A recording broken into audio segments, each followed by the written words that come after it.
Something strange is happening in the world of the ultra-rich. Beyond the super yachts and private jets, a new form of currency is emerging. It is not something you can flaunt at a gala or park in a Monaco harbor. It is secrecy itself. The world's wealthiest people, names like Mark Zuckerberg and Jeff Bezos, are buying something most of us can barely comprehend. They are purchasing safety. They are building doomsday bunkers, subterranean fortresses designed to withstand the end of the world as we know it. These are not the damp, concrete cellars of old Cold War fears. They are sprawling, luxurious compounds hidden deep beneath the earth, a final escape hatch from a world they perhaps helped create. These structures represent more than just a place to hide. They are the ultimate physical manifestation of a growing anxiety that permeates our times. But unlike the rest of us, they have the resources to construct a private reality, a curated existence where the chaos of the outside world cannot touch them. This trend reveals a profound psychological shift. The ultimate luxury is no longer about acquiring more things for this life. It is about buying the guarantee of a next one, even if it has to be lived underground. The scale of these projects is staggering, often shrouded in non-disclosure agreements, hidden behind shell corporations. Whispers turn into local news reports, which then get picked up by investigative journalists, slowly painting a picture of a global phenomenon. From the idyllic shores of Hawaii, to the plains of Kansas, to the forests of Europe, a network of elite sanctuaries is being quietly assembled. They are equipped with everything needed for long-term, self-sufficient survival. Independent power sources, massive food stores, advanced air and water filtration systems, and even medical facilities. For a price, one can purchase not just a shelter, but a continuation of a lifestyle, insulated from the unfolding crises on the surface. This impulse to retreat from the world is a powerful statement about inequality. It suggests a future where society is split into two distinct groups: those who will face the future, whatever it may bring, and those who can afford to simply opt out. The rumors started quietly on the Hawaiian island of Kauai, Locals whispered about a massive construction project behind a tall wall at Kulau Ranch. Aerials and locals pointed to one owner, Mark Zuckerberg, founder of Meta. Wired journalists began to dig. A stunning picture emerged. This was no ordinary vacation home. The project, estimated cost, over $270 million, included plans for a vast underground complex. It was a self-contained world designed for survival. 5,000 square foot underground shelter, its own energy systems, significant food storage and supplies, connected to the two main mansions on the surface, linked by a hidden tunnel. The plans read like a spy thriller script. Doors in the shelter, heavy metal, filled with concrete, like bomb shelters and high-security bunkers. Access is controlled. Movement between sections is tightly managed. A blast-resistant door stands out. A hidden escape hatch reachable by ladder.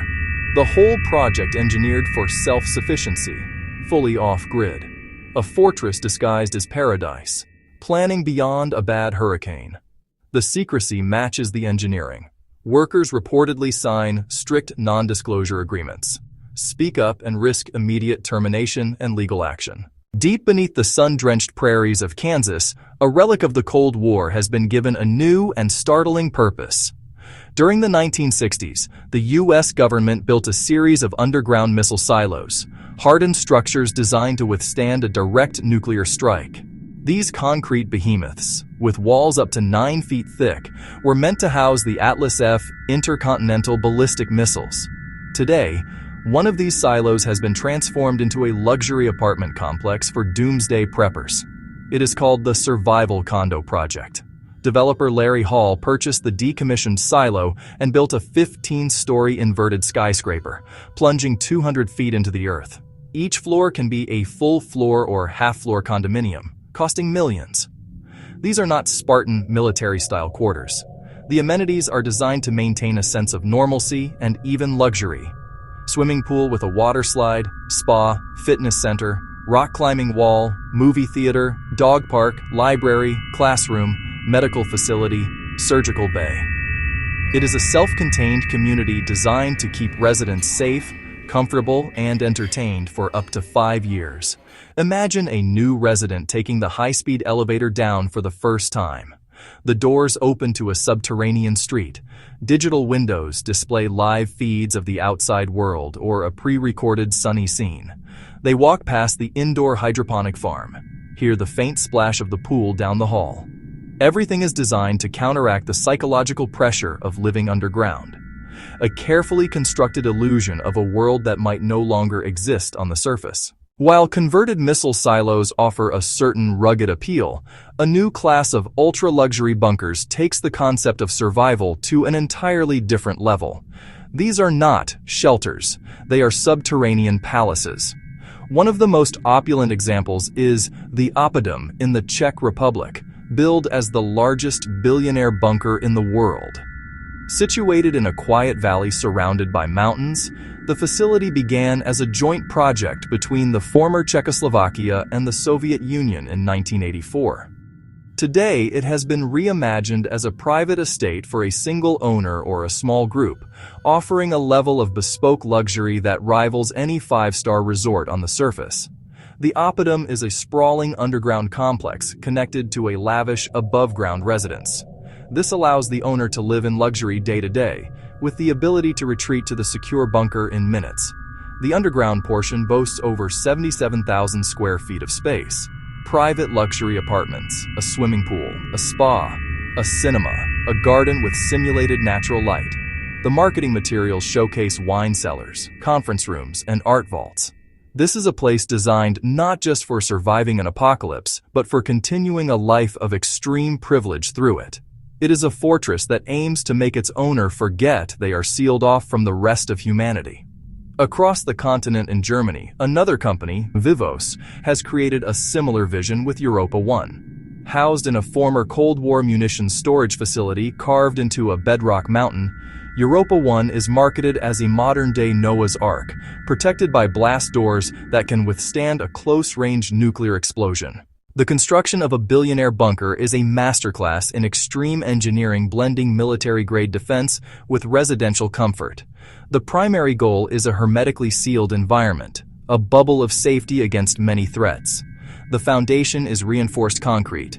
Walls, several feet thick, sometimes over 10 feet, with dense rebar, built to resist seismic shocks and kinetic impacts from explosions.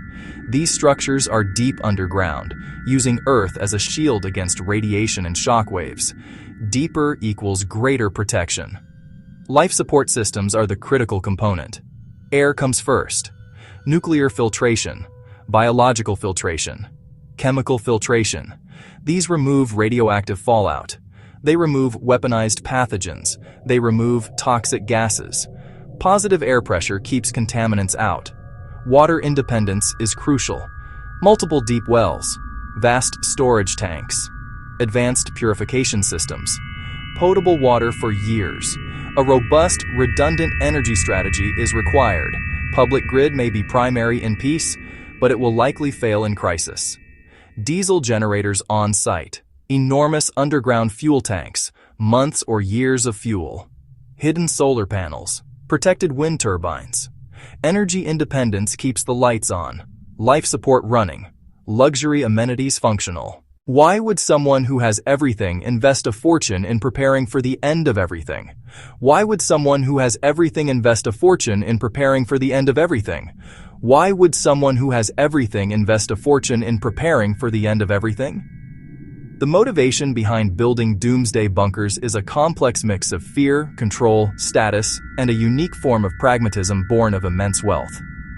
The ultra-rich have access to the best information and analysis in the world. They consult with risk experts who model scenarios, catastrophic climate events, global pandemics, nuclear war, total societal collapse. While many of us experience a low-grade anxiety about the future, billionaires have the resources to game out the worst-case scenarios and find them plausible enough to act upon. This fear is coupled with a powerful desire for control. Individuals who have built empires and amassed incredible fortunes are often characterized by a need to manage variables and mitigate risk. Their entire lives are structured around control, from their business dealings to their personal schedules. The idea of an uncontrollable, chaotic event that could wipe away their wealth, status, and security is intolerable. A bunker is the ultimate control measure. It is a personal, physical variable they can manipulate. It allows them to believe they can exert control even over something as final as the apocalypse, transforming them from potential victims into proactive survivors. In a strange twist, these hidden fortresses have also become a new kind of status symbol within elite circles. While you cannot show off your bunker at a dinner party, the knowledge that you have one is a powerful signal. It says you are not only wealthy enough to afford it, but also smart and forward-thinking enough to have planned for the ultimate contingency. It is a topic of conversation at exclusive gatherings, from Silicon Valley to Davos. Owning a bunker has become the final frontier of luxury goods, an insurance policy so exclusive that it separates the merely rich from the truly prepared. It is a declaration that you have achieved a level of security that money, in its ultimate application, can buy. Finally, there is a simple, human element at play. At their core, these billionaires are also parents, spouses, and individuals who want to protect themselves and their loved ones. The rise of the billionaire bunker is more than a curiosity. It is a mirror reflecting a deep and growing fracture in our society. These structures of concrete and steel are physical monuments to inequality. They create a stark visual of a two-tiered world, one for those who can afford to buy their way out of a shared catastrophe, and another for the billions who are left behind to face it. This trend forces us to confront uncomfortable ethical questions about fairness and social responsibility. Is it right for a select few to build private lifeboats while the ship we all share is taking on water? This is not just a philosophical debate. It has real-world implications for our collective security. The secrecy that shrouds these projects further erodes social trust.